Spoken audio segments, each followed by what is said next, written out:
आज अपन जिस टॉपिक पे बात करने जा रहे हैं, अगर इस चीज़ को अपन नॉर्मली देखें तो बहुत छोटा सा वर्ड लगेगा, बट थोड़ा रुक के, थोड़ा अपना पर्सपेक्टिव चेंज करके इस टॉपिक के डीप जाने की कोशिश करें तो फिर समझ आता है बॉस, अगर ये नहीं होता तो आज इस दुनिया में कुछ भी नहीं होता। हमारे हाथ में ये फ़ोन नहीं होता, हमारे आंखों के सामने इस वक्त जो भी चीज़ें दिख रही हैं उनमें से कुछ भी नहीं होता। अब तक जितने भी सक्सेसफुल लोग रहे, बड़े से बड़े साइंटिस्ट, बड़े से बड़े कामयाब लोग, अगर मैं आपसे पूछूं कि उनके सक्सेस का क्या कारण है, एक वर्ड में बताओ आप, वो क्या होगा? वो ऐसी चीज़ है जिसके ना होने से इस दुनिया में एक भी इन्वेंशन, एक भी डिस्कवरी पॉसिबल नहीं था। वो चीज़ है वजह, ज़रूरत, रीज़न, नीड। ये सारे वर्ड तो एक दूसरे से रिलेटेड ही है ना, राइट?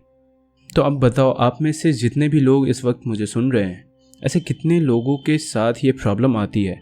और मैंने अपने लाइफ में ये चीज़ें बहुत फेस करी है।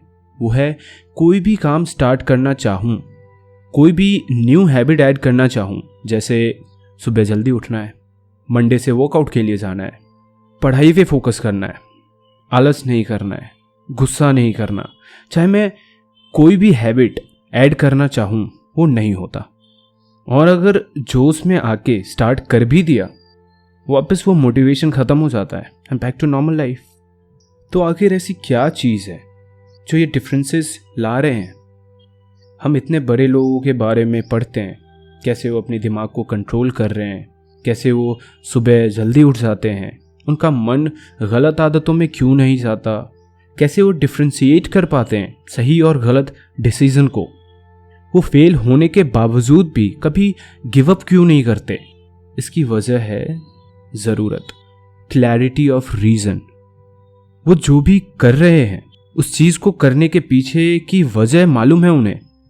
हम समझते हैं इसे एग्जाम्पल से। हम सब ने मैन वर्सेस वाइल्ड देखा है, राइट?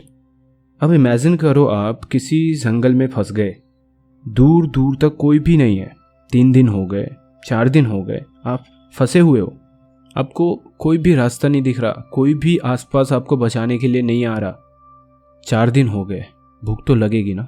क्या ऑप्शन है आपके पास अभी? खुद का जान बचाना है आपको, सरवाइव करना है आपको पता है आपने कुछ नहीं खाया आज शाम तक तो आप मर जाओगे, राइट? एंड अनफॉर्चुनेटली आप एक वेजिटेरियन हो। अब क्या है ऑप्शन आपके पास? क्या आप जानवर का शिकार करोगे खुद की जान बचाने के लिए? ऑफ कोर्स करोगे आप। और सिर्फ शिकार ही नहीं करोगे, आप उस मीट को पकाओगे भी और उसे खाओगे भी। क्यों? ऐसा क्यों कह रहा हूँ मैं? क्योंकि आपके पास वजह है, ज़रूरत है, आपको खुद को जिंदा रखने के लिए, आपको सरवाइव करना है, और मैं गारंटी देता हूँ आप वो कर जाओगे। एंड प्लीज़ इस एग्जाम्पल से कोई ऑफेंड मत होना, मेरे समझाने के मकसद को फील करो आप। तो इस एग्जाम्पल को अगर अपन कंक्लूड करते हैं तो क्या निकल के आता है? वो इंसान जो वेजिटेरियन होने के बावजूद भी नॉनवेज खा लिया, उसने गिव अप नहीं करा। उस इंसान ने ऐसा पहले कभी नहीं करा था क्योंकि उसके पास कोई बड़ी वजह नहीं थी ऐसा करने का। और वही इंसान अब ये कर जाता है क्योंकि उसको अपनी जान बचानी थी।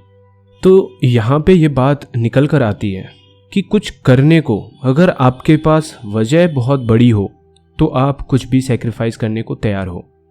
आपके अंदर गिव अप करने के डबल थॉट्स नहीं आएंगे, चाहे वो आपकी सैक्रिफाइस कुछ भी हो, आपकी आलस हो, नींद, आपके गुस्से, आपकी ईगो, आपके टेम्पररी प्लेजर, इवन आपके बिलीव्स, आप बहुत ईजिली कर जाओगे वो चीज़।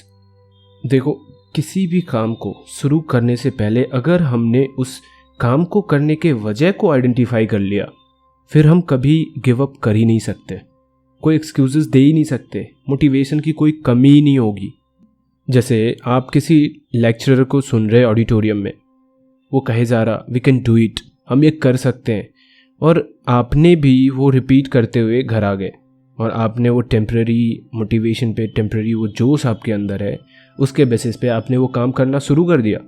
पर आपको वो काम क्यों करना है, वो काम करने का वजह क्या है, उस काम को करने की कोई बड़ी वजह आपने कभी आइडेंटिफाई करा ही नहीं, आपको क्लैरिटी ही नहीं है, आप अपना मोटिवेशन खो दोगे, आप गिव अप कर दोगे 2-3 दिनों में, और फिर आप वहीं आ जाओगे बैक टू नॉर्मल। हम इसे ह्यूमन फीलिंग्स के बेसिस पे भी समझने की कोशिश करते हैं, क्योंकि पर्सनल लाइफ भी बहुत इम्पॉर्टेंट है, इवन प्रोफेशनल लाइफ से ज़्यादा, सब मैं बिलीव करता हूँ। तो अब इमेजिन करो एक रिलेशनशिप में 2 पार्टनर्स हैं, उन दोनों के बीच बहुत अच्छी अंडरस्टैंडिंग है, बहुत कंपैटिबल है दोनों, और ये चीज़ सिर्फ उन्हें ही नहीं, उनके आसपास के हर इंसान को पता है ये, और उन्हें पता है कि ये रिलेशनशिप का एक हैप्पी एंडिंग होगा। बट ये ह्यूमन लाइफ है, ये इतना आसान नहीं होता, हर चीज़ अच्छा ही नहीं होता इसमें। तो उनके बीच में भी टाइम के हिसाब से कुछ इश्यूज़ क्रिएट हुए, राइट? और वो इश्यूज़ इतने कॉम्प्लेक्स नहीं थे कि उसको सॉर्ट आउट नहीं किया जा सकता था, वो पॉसिबल था। बट उनके मैच्योरिटी के वजह से, उनके माइंड एक्सपोजर के वजह से उन्होंने डिसीज़न लिया सेपरेट होने का, और वो सेपरेट हो गए। तो आप ज़रा सोचो, उस वक्त वो दोनों अगर उस वजह पे फोकस करते कि मुझे उस इंसान के साथ क्यों रहना चाहिए, और वो दोनों उस वजह को, उस बड़ी सी वजह को फाइंड आउट कर लेते, तो अपने इश्यूज़ को भी सेक्रीफाइस कर देते, अपने इश्यूज़ को पीछे सॉर्ट आउट कर लेते, और शायद वो साथ रह सकते थे। तो अपन इस टॉपिक को ऐसे कंक्लूड कर सकते हैं कि हमारा दिमाग बहुत चालाक है, जब तक वजह बहुत बड़ा नहीं होता तब तक वो कोई भी एक्शन नहीं लेता। और अगर हमारे कुछ करने के पीछे की वजह हमारे सेक्रीफाइस से बड़ी है, देन एवरीथिंग इज़ पॉसिबल।